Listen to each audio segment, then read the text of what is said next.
I'm Samantha Mitchell, 32, staring at my reflection, fingertips hovering over the angry red mark blooming across my cheekbone. 2 hours ago, dinner was ruined. 2 hours ago, Derek's palm connected with my face for the first time in our 3-year marriage. The doorbell rings, my parents' weekly Sunday visit. They see the bruise, exchange glances, say nothing. Derek smirks from his chair, beer in hand. Polite little family you've got. They leave awkwardly. Something inside me finally breaks. Where are you watching from today?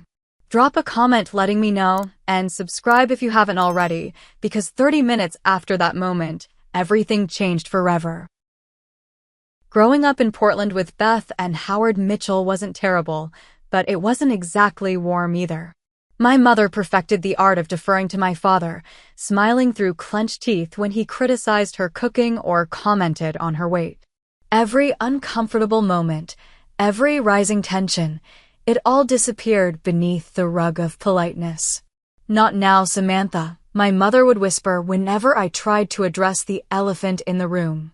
"Your father's had a long day." That became our family mantra. Someone always had a long day, and someone else always had to accommodate. I thought college would be different. At the University of Washington, studying business administration, I thrived on my own terms. For the first time, my opinions mattered. My roommate Jessica encouraged me to speak up in class. "Sam, you're smarter than half these guys," she'd say. "Stop apologizing before you share an idea." Those 4 years built me into someone I liked. Confident, ambitious, ready to make my mark. Then came the corporate mixer in Seattle, where my tech startup sent me to network. That's where Derek Foster entered my life, champagne flute in hand, tailored suit accentuating his athletic frame. He wasn't just handsome with his perfect smile and carefully styled dark hair, he was magnetic. As marketing executive for a major firm, he commanded the room. "You're different," he told me that night. "Everyone else here is playing a role. You're authentic." The irony of his statement wouldn't hit me until years later. Our romance was a whirlwind. 6 months of expensive restaurants, surprise deliveries of flowers to my office, weekend trips to Vancouver and San Francisco. My friends called it a fairy tale. Only Caitlin, my college friend who'd become a psychologist, raised an eyebrow when Derek texted repeatedly during our girls' night out. "He just misses me," I explained. "He saw you 3 hours ago," she replied. But I brushed off her concern. Because when a man like Derek Foster looks at you like you're the center of his universe, you don't question it. You don't notice how he tenses when you mention male colleagues. You don't think twice when he scrolls through your phone looking for that restaurant we liked. The proposal came at Canlis, Seattle's most exclusive restaurant. He'd arranged everything: the private dining area, the photographer capturing the moment, the 4-carat diamond that made my hand feel weighted. "You've made me the happiest man alive," he announced to applause from nearby diners. How could I say anything but yes? Within weeks, he was suggesting I leave my startup. "You're working 60-hour weeks, Sam. That's not sustainable, especially when we want to start a family soon." His concern seemed reasonable. The startup was demanding, and Derek's salary could easily support us both while I found something with better work-life balance. Our wedding was everything my parents had never been able to afford for themselves. Derek charmed them completely, calling my father sir and complimenting my mother's dress. Howard beamed with pride during his toast. "I've never seen my daughter so happy." "Derek, you're the son we never had." The honeymoon in Maui should have been perfect. But when I chatted with our waiter about local hiking trails, Derek's jaw tightened. Back in our suite, he exploded. "You were flirting with him right in front of me. Do you have any idea how that makes me look?" I was stunned. "I was just being friendly, Derek." "Well, be friendly with your husband." He stormed into the bathroom, leaving me confused and hurt. But the next morning, he was all apologies and tenderness. "I just love you so much," he whispered against my hair. "The thought of losing you terrifies me."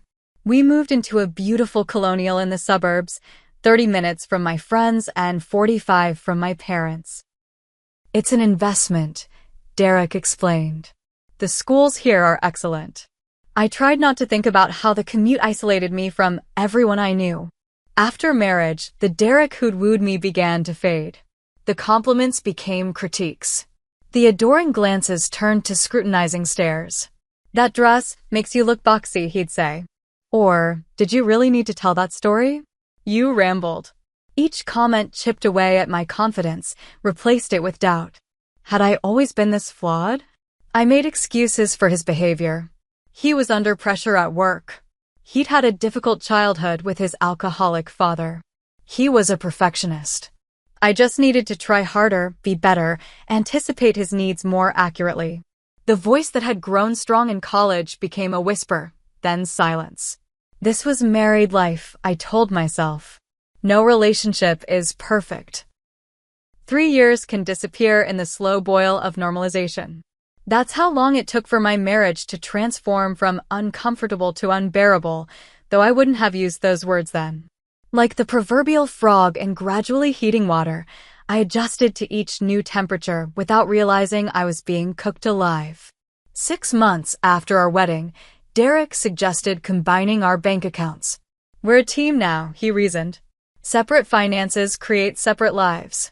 I agreed, transferring my savings and closing my personal accounts. Within weeks, he had installed financial tracking apps on both our phones, questioning every purchase I made. $60 at Target? What could you possibly need, he'd demand, scrolling through the itemized receipt I'd learned to save. Just household supplies and we already have cleaning products. Take them back. Soon, I was on an allowance, requiring justification for anything beyond groceries and gas. My clothes became outdated, but shopping was frivolous unless Derek accompanied me to approve my choices. This looks classy, he'd say, selecting conservative blouses. That one's trying too hard. His criticisms expanded beyond finances. My cooking was too bland or too spicy. The house wasn't clean enough, though I'd given up my career to maintain it. My hair was too long, then too short when I cut it. My makeup was either excessive or neglectful. No matter what I did, I was failing some invisible standard. By our second anniversary, I was working remotely as a virtual assistant, Derek's suggestion after I'd mentioned missing professional engagement. This way you can have the best of both worlds, he said, though the position utilized none of my business education and paid a fraction of my former salary. The money went straight into our joint account.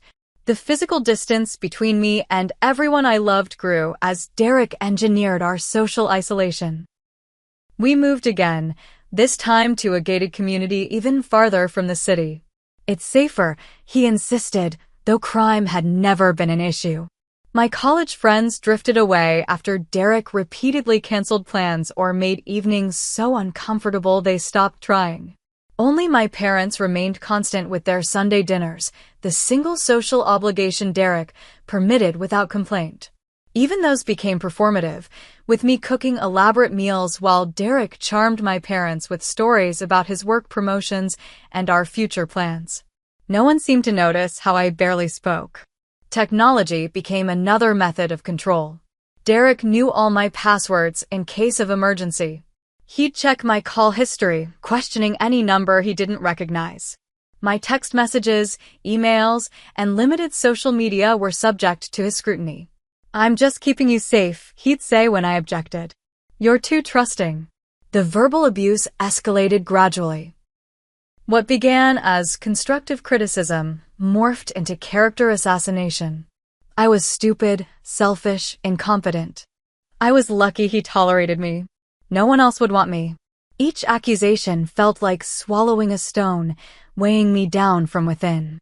Then came the property destruction, never framed as violence, though it served the same purpose. During arguments, Derek would throw glasses against walls, punch holes in doors, or sweep items off counters. Look what you made me do, he'd shout, as if his hands belonged to someone else. I became expert at anticipating his moods, modifying my behavior to prevent explosions. Walking on eggshells became my daily exercise. My one remaining friend, Caitlin, noticed the changes during our infrequent phone calls. "You don't sound like yourself, Sam," she observed. "Is everything okay with Derek?" "We're fine," I'd insist. "Just busy with the house and work." The lies came easily because admitting the truth would make it real. Once, I attempted discussing our relationship problems with Derek. I'd rehearsed my words carefully, emphasizing I statements as relationship articles suggested. "I feel unheard when—" "You feel unheard," he interrupted, voice dangerously soft. "I work 50 hours a week to give you this life, and you feel unheard? Do you have any idea how ungrateful you sound right now?" The conversation ended with me apologizing while he stormed out, returning hours later with no explanation of his whereabouts. I never tried again. My parents must have sensed something was wrong. Mom would give me concerned glances when Derek criticized me at dinner. Dad became quieter around him. But neither said anything directly. They'd been trained by their own marriage to avoid confrontation, to pretend everything was fine. And I, their daughter, had inherited their silence. Caitlin was less circumspect. After a lunch where I flinched when a waiter dropped silverware, she grabbed my hands across the table. "Sam, I'm worried about you. This isn't a healthy relationship." "You don't understand," I defended. "Derek just has high standards. He's helping me be better." "Better than what?" she challenged. "The successful, confident woman I knew in college?" I changed the subject, but her words lingered. Somewhere beneath layers of doubt and fear, a small voice whispered she might be right. I ignored it. Acknowledging it would require action, and action seemed impossible. Where would I go? What would I do? Who would I even be without Derek defining me? The bruises were emotional, financial, psychological, but never physical. Until that Sunday in April when everything changed. Sunday morning dawned bright and clear, but Derek's mood was thunderous. His marketing team had lost a major account on Friday, and he'd spent Saturday alternating between brooding silence and sharp comments about my inability to read the room when I attempted conversation. I woke early, determined to make the perfect Sunday dinner for my parents' visit. Perhaps good food and family would lift his spirits. I planned his favorite roast with rosemary potatoes, fresh sourdough bread, and chocolate mousse for dessert. The house gleamed from hours of cleaning, every surface polished to military inspection standards. At noon, I laid out Derek's Patriots jersey and beer, his Sunday ritual, and retreated to the kitchen. My strategy was simple: create a perfect environment, remain invisible unless needed, avoid becoming a target. It had worked before. The roast should have been foolproof. I'd prepared it dozens of times, timing it precisely for my parents' 3 o'clock arrival. But when I checked it at 2:30, the meat thermometer showed it was still undercooked. I increased the temperature, calculating nervously. We'd have to eat later than planned. At 2:45, Derek wandered into the kitchen, beer already in hand. "Something smells good," he said, his first positive comment of the weekend. My shoulders relaxed slightly. "The roast needs a little more time," I explained, arranging vegetables on a serving platter. "Maybe 20 minutes? I'll text Mom to let them know we'll eat at 3:30 instead." Derek's expression darkened as he opened the oven door, releasing a waft of savory steam. "It's practically raw, Samantha. What the hell have you been doing all day?" "It's just taking longer than usual. It'll be fine." "Fine? My parents are coming in 15 minutes and dinner isn't ready." "How is that fine?" His voice rose with each word. "You had one job today." "One job?" "They're my parents," I corrected quietly, a rare moment of contradiction. "And they won't mind waiting. I'll make appetizers. Don't get smart with me." Derek slammed his beer bottle on the counter, amber liquid foaming over the sides. "This is so typical of you. Can't even handle a simple dinner without screwing it up." I should have stayed silent, should have apologized as usual. But something about his irrational anger over such a minor issue ignited a small flame of indignation. "Derek, it's just dinner. It's not the end of the world if we eat half an hour late. His eyes widened at my response. For 3 years, I'd avoided direct contradiction. For 3 years, I'd absorbed his anger like a sponge. But in that moment, in our gleaming kitchen with the afternoon sun streaming through windows I'd spent hours cleaning, I broke the pattern. What happened next occurred so quickly I barely registered the sequence. Derek's face contorted. His arm swung up. Then pain exploded across my cheekbone as his open palm connected with my face. The force knocked me sideways against the counter, my hip slamming into the granite edge. The kitchen fell silent except for our breathing, his heavy with rage, mine shallow with shock. My hand rose to my cheek, feeling heat beneath my fingertips. Derek and I stared at each other across a chasm that had opened between us. In his eyes, I saw something new. Not just anger, but power. Satisfaction. Then, as though awakening from a trance, his expression shifted to one of manufactured concern. "Look what you made me do," he said, voice eerily calm. "Why do you provoke me like this?" I couldn't speak.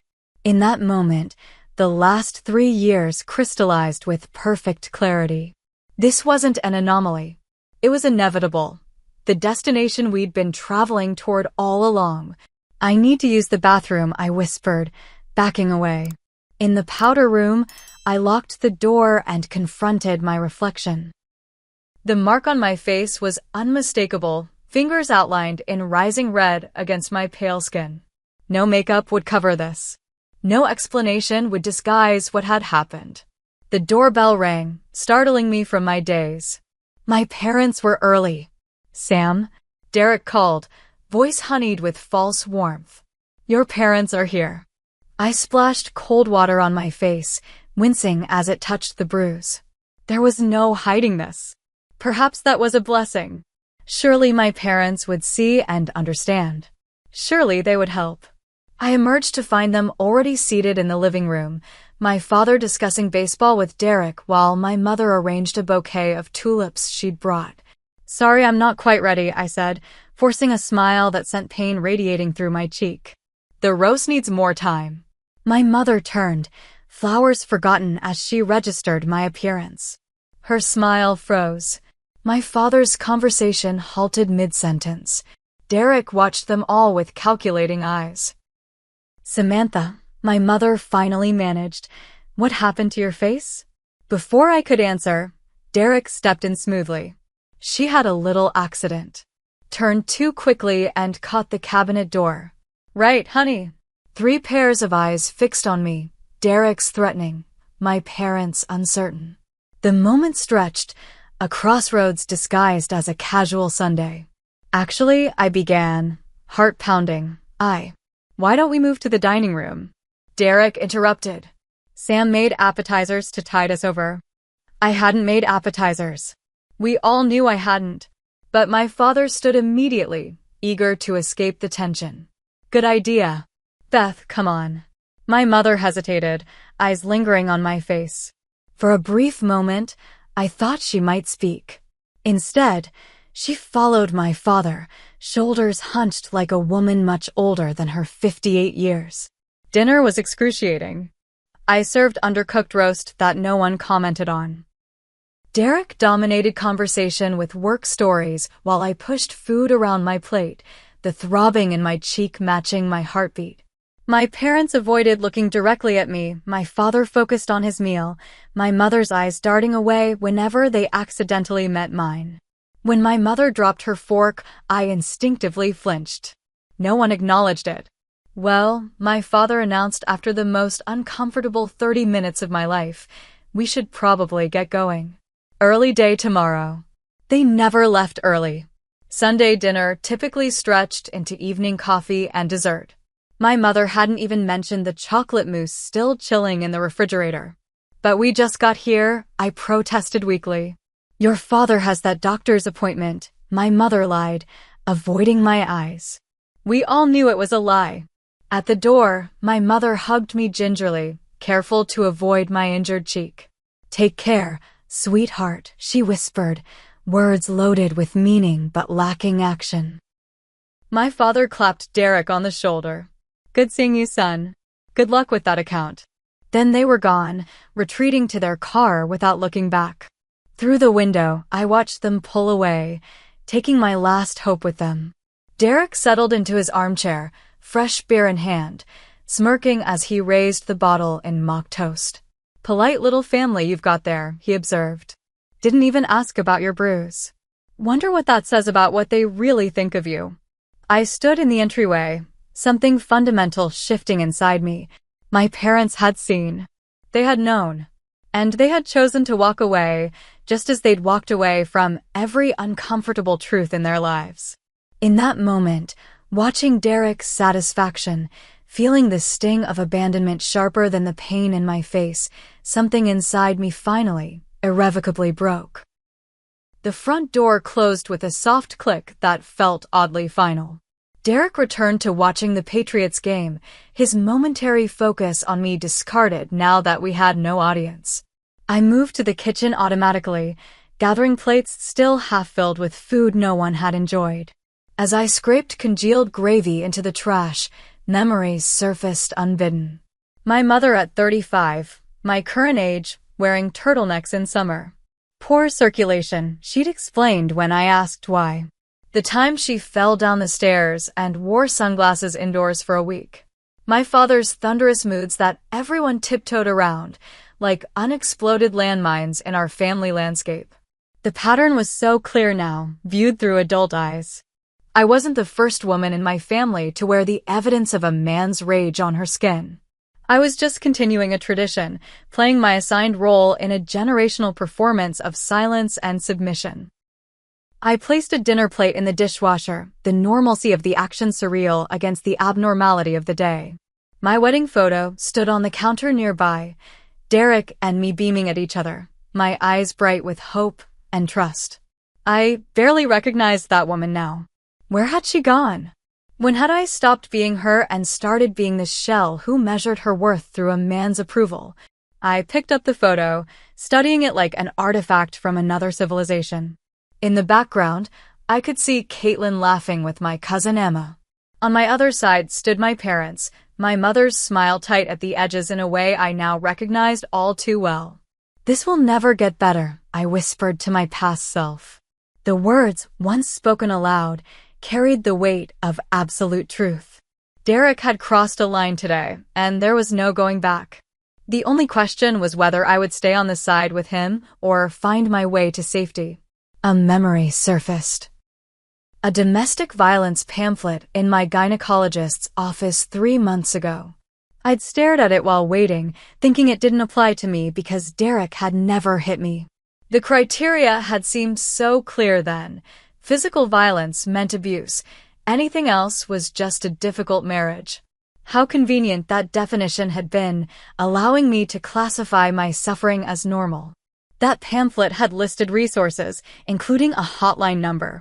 On impulse, I'd taken a photo of it. For a friend, I told myself then. Now I realized I'd been preparing for this moment without consciously acknowledging it was coming.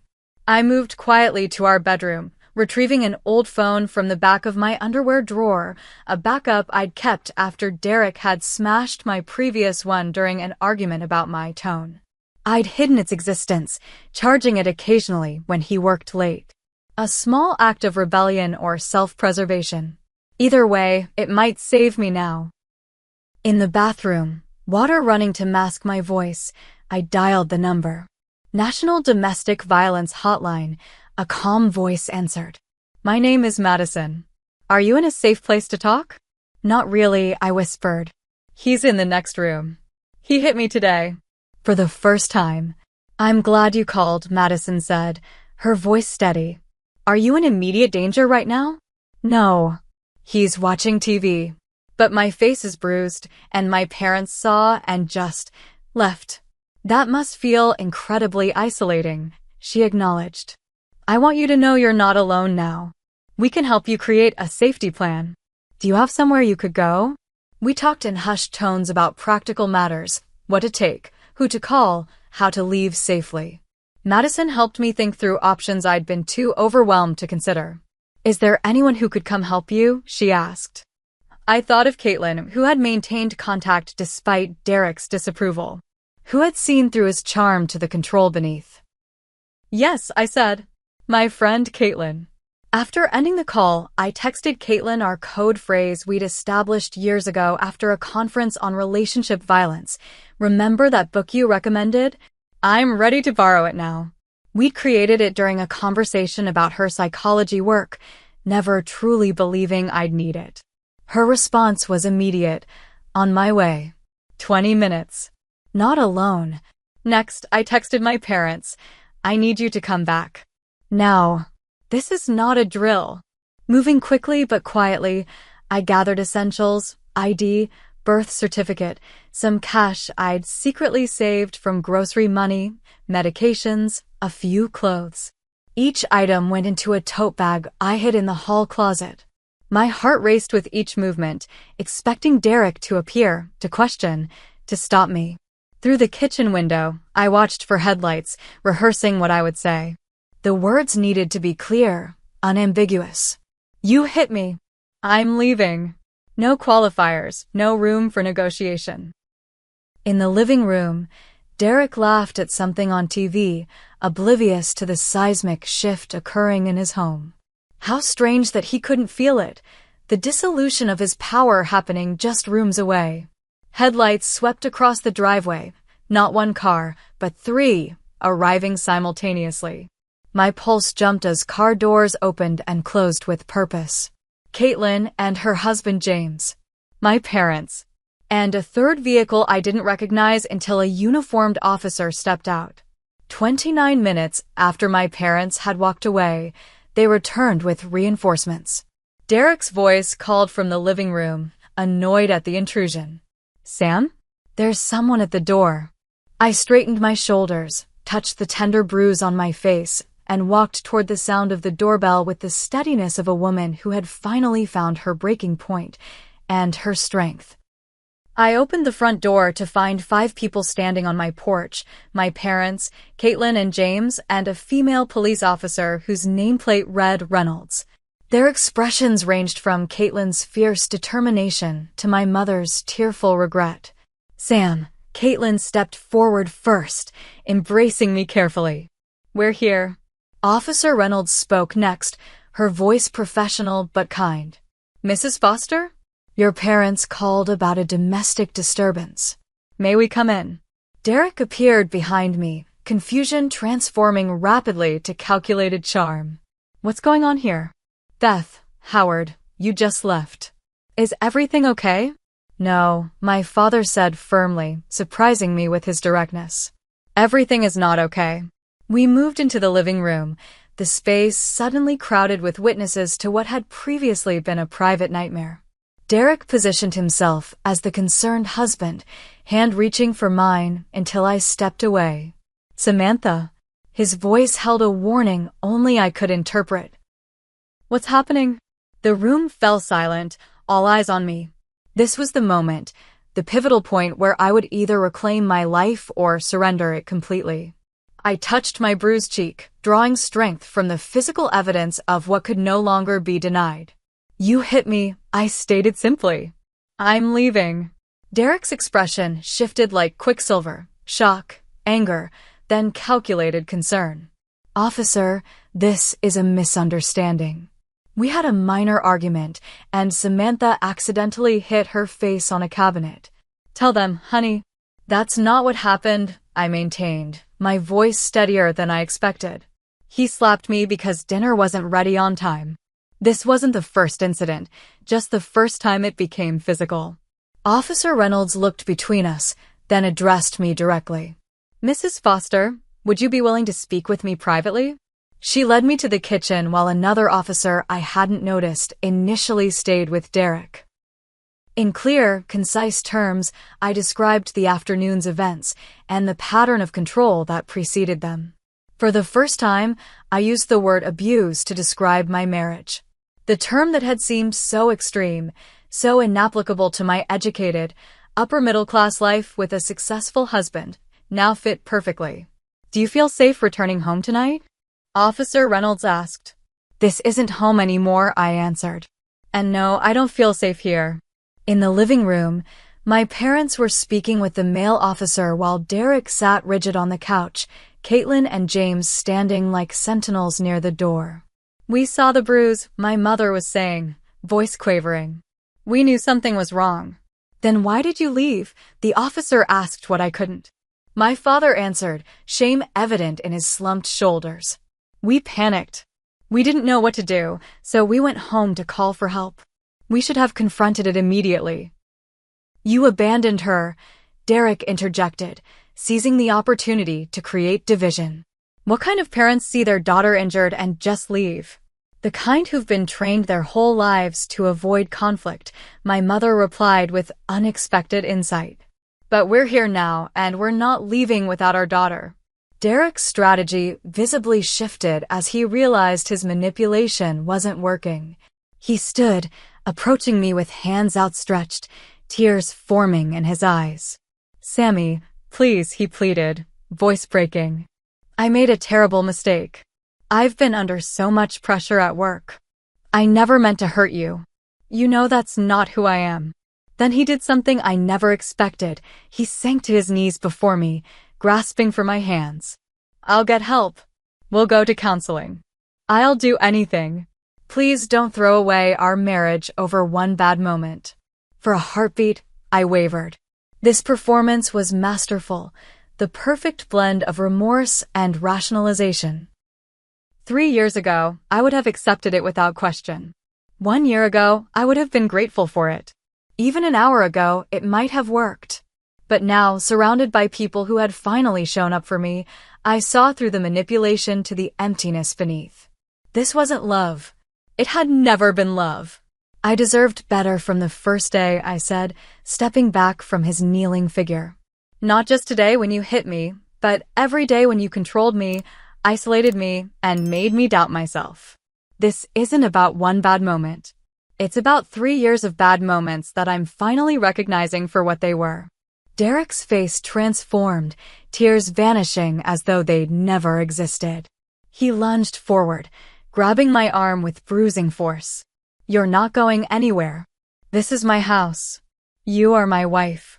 Officer Reynolds moved swiftly, positioning herself between us. "Mr. Foster, I need you to step back now." "This is ridiculous," Derek spat, desperation replacing his calculated remorse. "She's my wife. This is a private matter." "Domestic violence is never a private matter," Officer Reynolds stated firmly. "Please release Mrs. Foster's arm immediately." For a tense moment, I thought he might escalate further. Then, visibly recalculating his options, Derek released me and stepped back. "Mrs. Foster, would you like to gather some belongings?" Officer Reynolds asked. Caitlin accompanied me to the bedroom, where my hidden tote bag waited in the closet. As I added a few more items, photo albums, my grandmother's necklace, the external hard drive containing my pre-marriage work, Derek appeared in the doorway. "You'll regret this," he said, voice low enough that only I could hear. "You're nothing without me. You'll come crawling back when you realize what you've thrown away." I looked at him. Really looked at the man I'd married, seeing clearly the insecurity masquerading as strength, the emptiness requiring constant validation. In that moment, I pitied him. "Don't contact me again," I said simply, walking past him with Caitlin beside me. In the living room, my small group of supporters waited. My mother held out her arms, and I stepped into her embrace, feeling her tears against my hair. "I'm so sorry," she whispered. "I should have helped you sooner. I should have seen." "We both should have," my father added, joining our embrace. "But we're here now, and we're not going anywhere." Officer Reynolds explained the process for filing a restraining order while Derek watched from the hallway, his expression cycling between rage and disbelief. The man who had controlled every aspect of my life for 3 years was suddenly powerless. I walked out of the house I had maintained to his specifications, past the garden I had planted to his liking, into the driveway where his approved vehicle sat. Each step felt lighter than the last, as though I were shedding layers of invisible weight. "Where will you go?" Derek called after me, one final attempt at control. I didn't answer. For the first time in years, my destination wasn't his to know. Caitlin and James's guest room became my first safe harbor. That night, lying in an unfamiliar bed with borrowed pajamas, I experienced emotions so intense they seemed to take physical form, relief colliding with grief, freedom tangling with fear. I cycled through crying jags and moments of inappropriate laughter, my nervous system struggling to process the day's events. "This is normal," Caitlin assured me, sitting beside me with chamomile tea. "Your brain is recalibrating. You've been in survival mode for so long, it doesn't know how to interpret safety." Morning revealed the bruise had darkened to an unmistakable purple, the visible evidence of what had been invisible for years. I studied it in the bathroom mirror, not with shame, but with a strange sense of validation. Here, finally, was truth I couldn't minimize or explain away. Here was the reality of my marriage in living color. By 9 a.m., I was sitting across from Rachel Winters, a domestic violence advocate at the local crisis center. With calm efficiency, she helped me navigate systems I never imagined would be part of my life. "The temporary restraining order will be in effect immediately," she explained, reviewing the paperwork. "We'll have a court date in 2 weeks for the permanent order. In the meantime, document any attempt Derek makes to contact you." "Will I have to see him in court?" I asked, the thought sending anxiety spiraling through my chest. "You'll be protected," Rachel assured me. "And you don't have to do this alone. I'll be with you every step." That afternoon, my parents met me at a coffee shop near the crisis center, neutral territory for the conversation we needed to have. My mother looked older than she had just days before, grief etching new lines around her eyes. "I need to tell you something I should have shared years ago," she began, fingers twisting her napkin into elaborate knots. "Your father never hit me, but he didn't have to. We established our dynamic early, his anger, my accommodation." My father stared into his untouched coffee. "I didn't realize how my behavior affected you both until yesterday, seeing Derek use the same tactics I've used. It was like looking in a terrible mirror." "Why didn't you help me when you saw the bruise?" I asked, the question that had haunted me through the sleepless night. "We failed you," my mother admitted. "We saw ourselves in that moment, me with my silence, your father with his temper, and we panicked. We went home and had the first real fight of our marriage. Your father wanted to call the police immediately. I wanted to respect your privacy, let you handle it your way." She reached for my hand. "We were both wrong. We should have confronted it instantly. We're in counseling now," my father added, surprising me. Howard Mitchell had always dismissed therapy as paying strangers to listen to your problems. "We started this morning. We can't change what happened, but we can change how we support you now." Their honesty was imperfect, but genuine. I offered conditional forgiveness, not blanket absolution, but a starting point. "I need you to respect my boundaries going forward," I told them. "I need to know you'll listen when I speak, even about uncomfortable truths." "We're learning," my mother promised. Together. Finding housing proved challenging with no recent rental history and limited immediate funds. With Rachel's help, I secured a small apartment in a building with security features, keycard entry, cameras, and attentive front desk staff. The rent stretched my savings thin, but independence was worth the financial strain. Derek's attempts to contact me began within hours of my departure. First came flowers with a handwritten apology. Then lengthy emails cycling between self-pity and veiled threats. When those received no response, he escalated to leaving tearful voicemails on my parents' phone, knowing I was staying connected through them. His mother, Catherine, called next, her cultured voice tight with accusation. "Marriage requires commitment through difficult times, Samantha.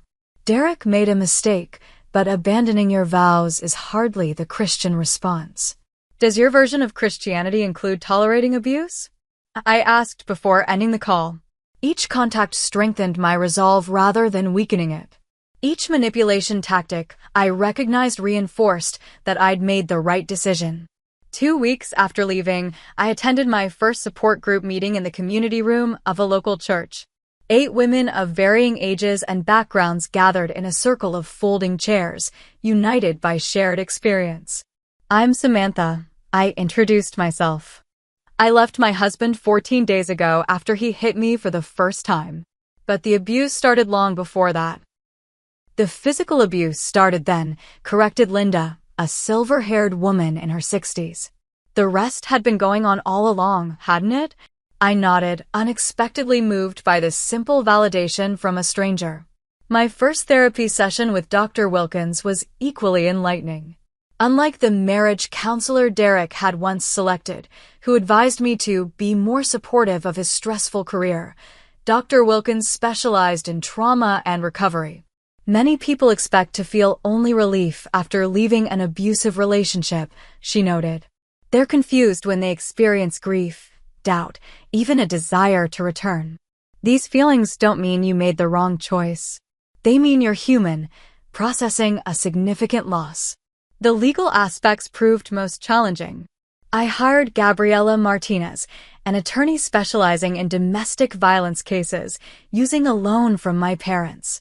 Derek hired an aggressive law firm known for representing high-profile divorces. "He's refusing mediation," Gabriela informed me after initial filings. "He's demanding reconciliation attempts before proceeding with divorce." "Is that legally required?" I asked, panic rising. "No," she assured me. "It's a delay tactic. We'll proceed directly to court." Meanwhile, Derek froze our joint accounts, leaving me financially vulnerable just as apartment deposits and legal retainers came due. I was forced to find work quickly, accepting a position well below my qualifications and experience. "It's temporary," Caitlin reminded me when I expressed frustration at the administrative role. "You're rebuilding from the foundation up." Through her network, I connected with a remote marketing firm willing to hire me part-time with potential for growth. The salary barely covered essentials, but the flexible hours accommodated my therapy and legal appointments. My first night alone in the new apartment tested my resolve. Every unfamiliar sound triggered adrenaline. I checked the door lock repeatedly, jumped at passing headlights, slept with my phone beside my pillow. But beneath the anxiety lay something precious, the knowledge that this space, however modest, was mine alone. No one would criticize how I arranged the furniture, question my choice of dinner, or monitor my communications. For the first time in years, I could simply be. 6 months after walking out of Derek's house, I stood in my transformed apartment, admiring the changes. Walls once stark white now displayed soft sage green, my choice, not subject to anyone's approval. Bookshelves held volumes Derek had dismissed as cluttering our aesthetic. Photos captured new memories, hiking with Caitlin, dinner with my parents, my support group's celebration of Linda's divorce finalization. The physical space reflected my internal transformation. In therapy with Dr. Wilkins, I'd begun identifying patterns and triggers, how certain tones of voice could instantly transport me back to Derek's control, how I still sometimes sought permission for basic choices. Recovery isn't linear, she reminded me whenever I grew frustrated with my progress. Healing happens in spirals. You'll revisit old territory, but always with new perspective. I'd reconnected with former colleagues who expressed genuine joy at hearing from me. "We tried reaching out," explained Marcos, my startup mentor. "Your responses became increasingly formal until they stopped altogether. We worried about you." Their welcome back into professional circles felt like recovering limbs I'd forgotten were missing. My relationship with my parents evolved into something healthier than it had ever been. Their counseling continued, producing visible changes. My father learned to express emotions beyond anger. My mother discovered her voice. During our weekly dinners, now hosted in my apartment, we practiced new patterns of communication, sometimes awkwardly, always earnestly. "I spent 30 years teaching you the wrong lessons," my mother acknowledged one evening. "I showed you how to shrink yourself to accommodate a man's ego. I'm sorry for that legacy." You also taught me resilience, I countered. And you're showing me now that people can change when they commit to the work. Beth Mitchell had begun volunteering at the same crisis center where I'd found help, answering hotline calls with the wisdom of someone who understood silence's cost. Howard joined a men's group addressing toxic masculinity, returning each week humbled by new awareness. The legal battle intensified as our court date for divorce approached. Derek's attorneys presented arguments painting me as mentally unstable, claiming I'd fabricated abuse allegations to gain financial advantage. My documented bruises and police report countered these claims, but the character assassination still stung. He's desperate, Gabriella assured me. The judge sees through these tactics. On the September morning our divorce went before the court, I wore a navy blue dress I'd purchased with my first independent paycheck, modest but confident, like the woman I was becoming. Derek appeared in an expensive suit, his expression alternating between wounded victim for the judge and cold fury when our eyes briefly met. Despite his objections, the judge granted our divorce and a fair settlement, including temporary spousal support, recognition of the career sacrifices I'd made during our marriage. The court finds sufficient evidence of domestic violence, the judge stated, validating in public record what Derek had denied to everyone. Outside the courthouse, Derek approached as I discussed next steps with Gabriella. This isn't over, he said quietly, his public mask slipping to reveal the controller beneath. You've made yourself look good today, but we both know the truth about who you really are. Yes, we do, I replied, meeting his gaze steadily. That's why I left. He attempted to grasp my arm, the same controlling gesture from the night I'd walked out. This time, I stepped back before he could make contact. Goodbye, Derek. The encounter left me shaken but strengthened. His tactics had lost their power over me. The man who once controlled my every thought now seemed smaller, his manipulation transparent. My consulting business grew from the part-time position, blossoming into freelance projects that utilized my education and experience. I specialized in helping small businesses owned by women, finding purpose and supporting others' independence. The irony wasn't lost on me. Derek's attempts to diminish my career had ultimately led me to more fulfilling work. Through my support group, I connected with a domestic violence awareness organization, eventually joining their community education committee.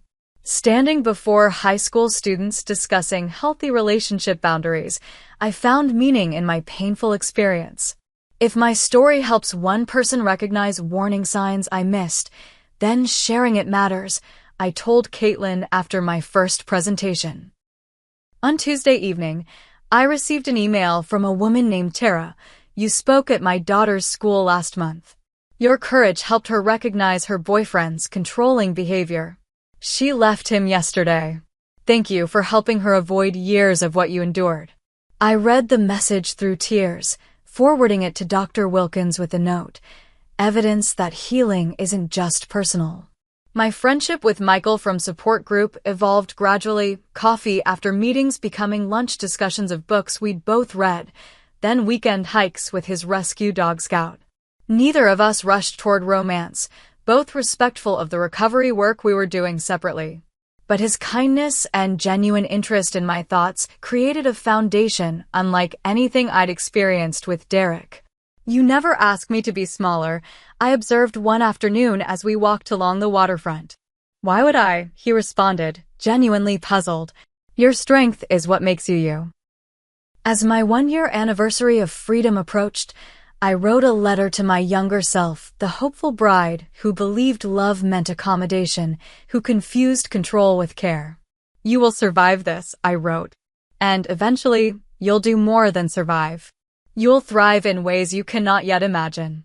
The generational patterns that shaped my parents' marriage and infiltrated my own had been identified, examined, and consciously broken.